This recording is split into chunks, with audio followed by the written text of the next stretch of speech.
Hello. I'll tell you a story or two. They might frighten you. You're not afraid of ghosts, are you? What's that? There's no such thing as a ghost. Have you ever spent the night in a haunted house? Of course not. You're afraid. Come on in. Betty Davis was a famous movie star. She said that her inspiration to become a great actress came from watching a performance by a young lady in New York City in a Broadway play. That young lady was Peg Entwistle. Peg Entwistle had done many Broadway plays, and she was quite popular. She was well on her way to stardom. She received not just good reviews, but great reviews. In 1932, Peg Entwistle was 24 years of age. She decided it was time to go to Hollywood to become a movie star. After all, Hollywood movies now had sound, and Peg Entwistle had a lovely voice. She moved to Hollywood. She lived with her uncle right in Hollywood. She figured it might take a couple of months because she had a great resume and she was a talented actress and she had a lovely voice. And she managed to get a small part in a small movie, then a small part in another movie, but stardom eluded her. She wanted to be a star. But that didn't happen. That didn't happen. Peg Entwistle became despondent. She went for a walk one night in the Hollywood Hills, and she climbed to the top of the letter H in the Hollywoodland sign. That sign now says Hollywood. Peg Entwistle jumped to her death. 2 days after her death, Peg Entwistle's mailbox received a letter from the Beverly Hills Playhouse offering Peg the lead in a play that might very well have made her famous in Hollywood. The play was about a young lady who was driven to suicide. If you're ever walking in the Hollywood Hills and you see a young lady walking along 1930s clothing and you smell gardenia perfume, that might be Peg Entwistle. Look and see if she has a sad expression on her face. You might be able to cheer her up. Tell her, Peg, give us a smile. After all, you did become famous in Hollywood. If you find yourself in Hollywood sometime, just north of Hollywood Boulevard on Ivar Street, the 1700 block, you might want to stop in the Knickerbocker Hotel and see if you can spot a ghost or two.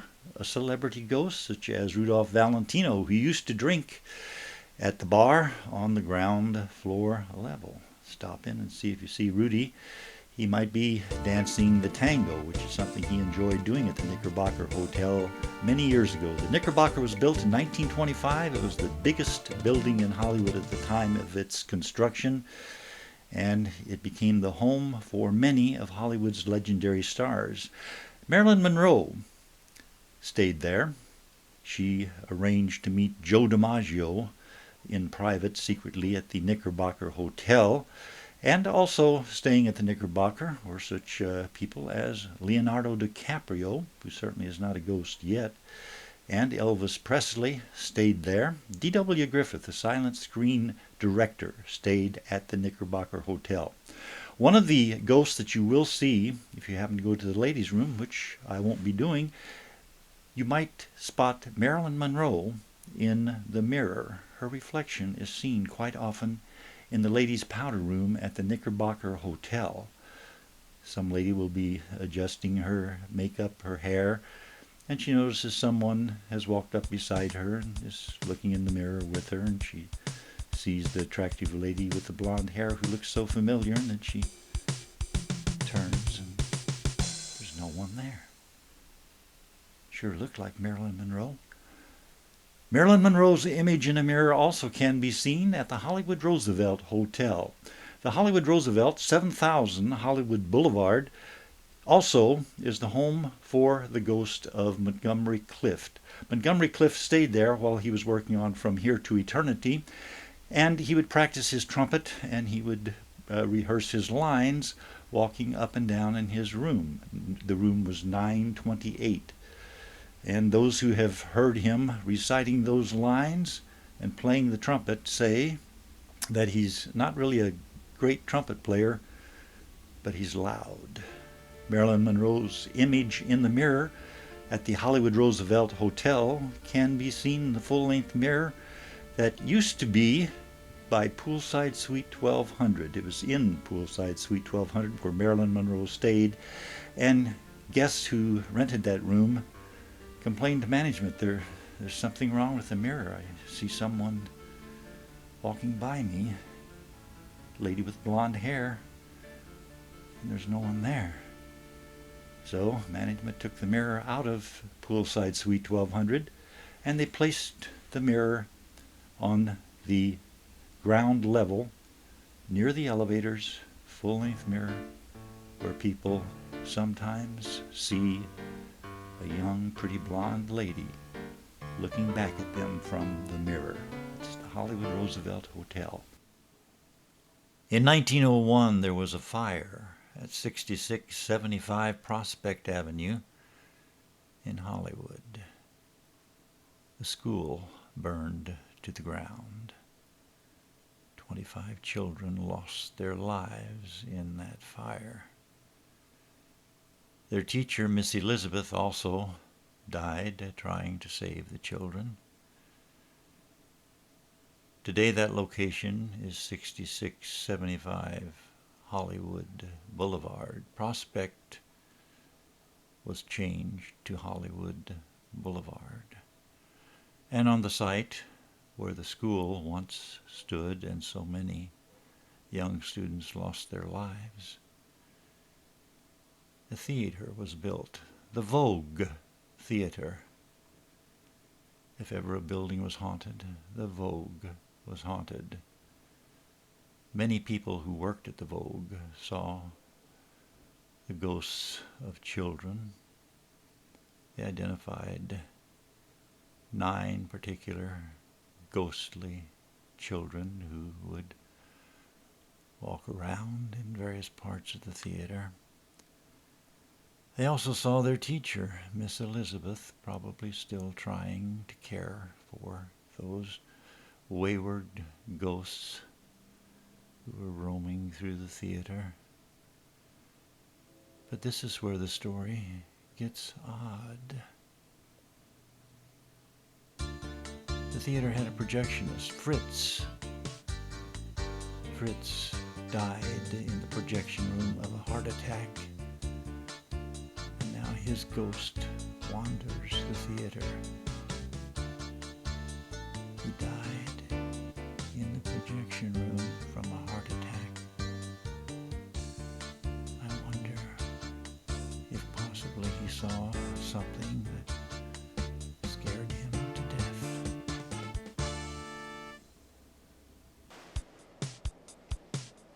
There are a lot of people who will tell you there's no such thing as a paranormal experience. They say it's just a coincidence. There's nothing to see here. But after you've lived long enough and become old enough, you will notice that there's this coincidence, and then there's that coincidence, and then another coincidence, and pretty soon, coincidence seems to be an inadequate word. Need a better expression, perhaps the word paranormal? Hank Williams was 29 years of age when he crawled into the back seat of his 1953 Cadillac.